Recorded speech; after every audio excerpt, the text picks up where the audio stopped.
It's Rachel from A Mother Far From Home. I read a book, or I've been reading the book this past couple of weeks that I really wanted to recommend with some reservations, but I'll get to that. And I wanted to talk about it, so I thought I'd make a quick video. And the book is called Large Family Logistics, The Art and Science of Managing the Large Family. I've heard about this book a couple of years ago from another blog or two. I think she was a mother of 6 at the time, and I had only 2 kids, or maybe was pregnant with a third, and so it's a bit pricey, so I didn't feel like that amount of kids justified the price. But I recently found out that I am expecting number 5, because if you studied liberal arts like I did, 99% is not 100%, just to let you know. Okay, these things happen. So then I thought, okay, I'm going to have 5 kids. That's a lot of kids. Already I've got some systems in place, but if I don't really stay on top of them, then I feel like things at the home are out of control. Not out of control, but just not where I'd like them to be. So I decided to pick this book up. So again, it's a big old book. It's like a reference book, and it's not really made to read front to back, although I did read it front to back. And it just covers a lot of different areas. So I just want to give some things for you to think about. First, it is mostly geared toward people. When they say large, they don't mean like maybe 4. Like the author, I think, has 9 kids. Some of the people who did the forewords have kids in the teen numbers. And I think the author homeschools and farm schools, whatever that is. I guess that's teaching kids how to farm. And so it's not just like, oh, you have 3 kids, it's a large family. It's actually large families. So it's how to run a house, because from what I'm gathering by reading this book, if you have that many kids, your whole life is pretty much spent in managing the home, because there's so much to do. But the reason I wanted to get it is because obviously if someone can raise 9 kids and homeschool them and farm school them, again, whatever that means, that she obviously knows a lot more than I do, and could have a lot to learn, and I might be doing things really silly like, and could change. So that's why I wanted to read it. Yeah, again, so that's who it's for. And I'll talk about later who I don't think that this is for. There are really some people that I do not think that this book is for, but I'll get to that.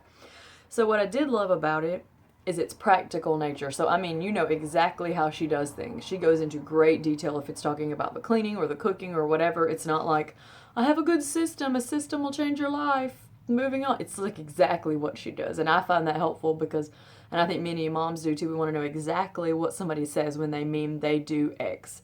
And so it's very practical in pretty much every area that you can think of, whether it's clothes or how she manages her clothes or the laundry, the cooking, all that type of stuff. It's very practical. So in that way, even if you don't want to do exactly what she did, it just gets your mind running and thinking how you can do it. And also what I really liked is that it's encouraging, because as I read it, I'm like, I can do this. I can do this. I don't have to be behind on this. I don't have to let that fall. I can do this. Like, if she can do it, she has twice the amount of kids that I do and does all this other extra, I can do it. I can do it. I can do it. So it's not when you read it, you don't feel like you're sinking into this, oh, she's superwoman, stink type of abyss. Not at all. It's actually very empowering, I guess is the word that you would use. It really makes you feel like you can get it and do it. So that, I really appreciated that.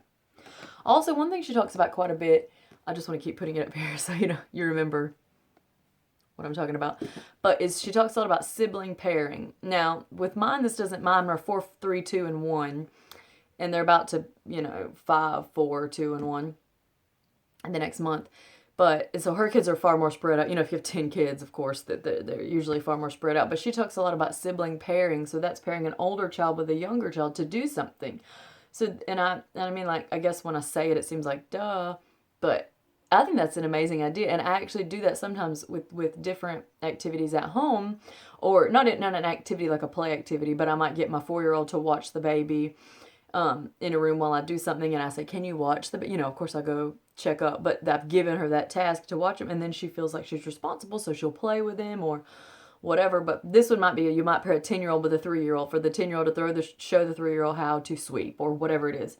So I can see how That keeps a lot of people occupied. It can get a lot more done. The older kids can teach the younger kids. There's a lot of benefits. So she talks a lot about sibling pairing. So even if you only have 3 or 4 kids, but were spaced enough in age that you could do that there's a lot that she talks about in here that I think that's a great thing for everybody. It's for sibling bonding, just for many reasons. Systems. She talks a lot about her systems for different things, and it just made me realize, like, I do have some systems, like my laundry system, I think works well if I do it. Sometimes I don't, and then the whole thing blows up, but it's not the system's problem. Of course, you have to, what is it? You have to work the system for the system to work or something. But it did reveal some obvious flaws in some of my lack of system, which is why, for example, my meal planning, I would plan, okay, I know that I need to meal plan before I go to the grocery store. But then if I'm like, we don't have any food, and then I'm like, well, I can't just sit down in 20 minutes and make a list, because now I have to meal plan, which means I have to look on Pinterest, and I have to, or my recipe books, I need to find new recipes and blah, blah, blah, blah, blah. So I'd put it off for 2 or 3 days because I didn't have a 2-hour space to meal plan. And then in those 2 or 3 days, we would eat crap or takeout or what, we wouldn't have anything to eat, or we would only eat carbs, or because I just didn't have it because I was putting it off. So then it defeated the purpose, 1 week of good healthy food, 1 week of crap, because it was taking me a week to get. So I thought, this isn't working. So one of the things that she suggested was, getting together all of your basic recipes. So I collected like 30 go-to recipes we always use, some super, super easy, some a little bit more complicated, so that when I have to meal plan, I can just literally open up my home binder, blah, blah, blah, blah, blah. And I also made a list that I'll keep, that is my staples, that every time we need to go to the store that I need to get. So I don't come home with no milk or whatever. So then that's when I need to make a list. I just take up my paper, write down from the staples, write down the meals, and I can meal plan and staple in like 20 minutes. So then if I say, we have no food today, I have to go to the store, I can just write it down and go. So that was one of the systems that she talked about. And a lot of the different areas, different cleaning and different things, And she wasn't, which I appreciated this, that she wasn't down on having help or hiring a cleaner if you needed to do it or whatever. She wasn't like, you have to do it all at all. She said in there, managing the home means that you are in charge of making sure it all gets done. Doesn't mean you have to do it all. And I thought that was really good because, and we have a cleaner now that comes once a month.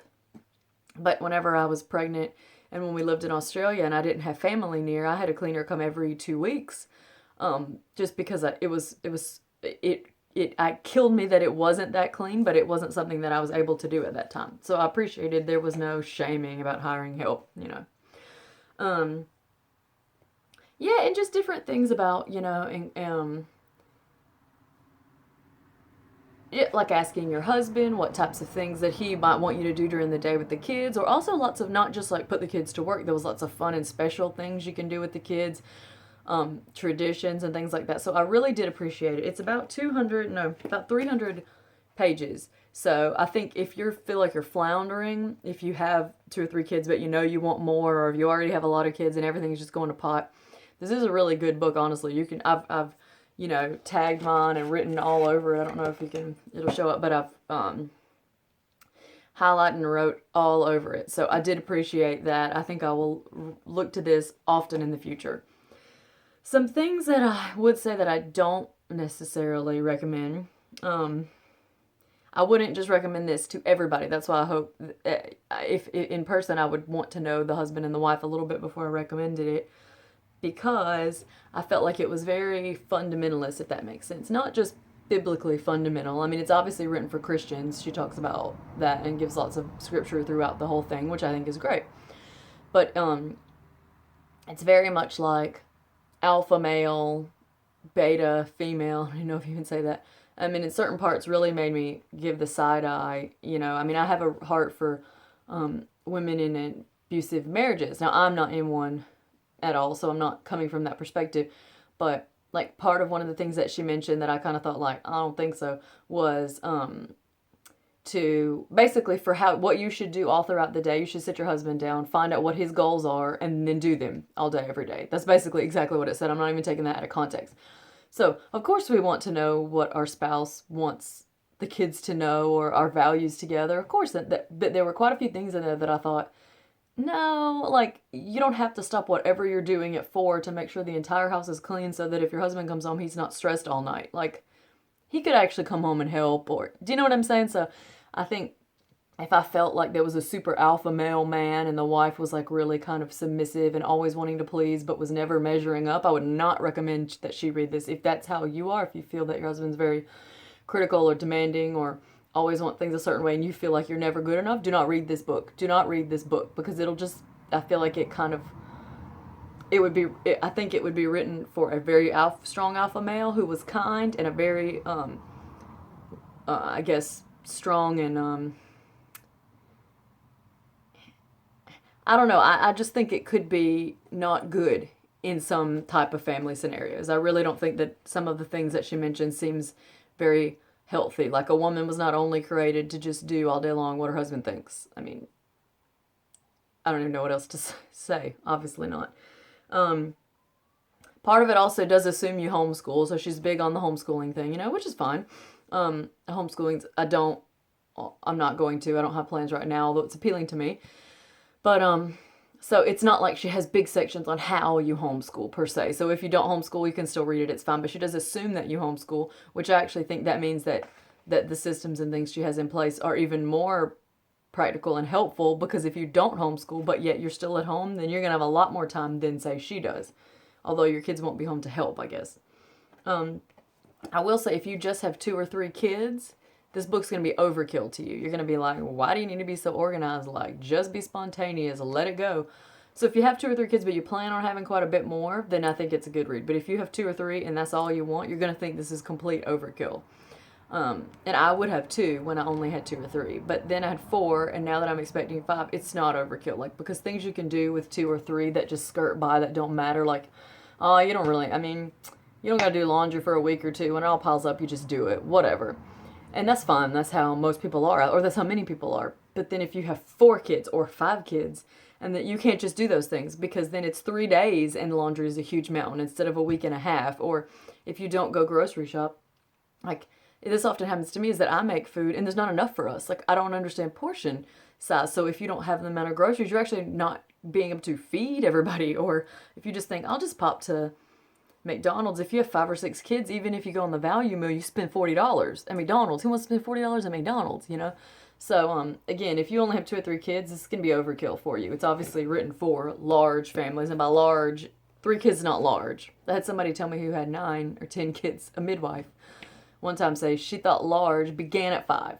5 was a small, large family. So, yeah, so on the whole, I do recommend it. I think it's a good, practical, super helpful book, and I'll have a link that tells you exactly how to get it or where it's at. It's not super easy to find. I don't know. It's definitely on Amazon. I'll link that.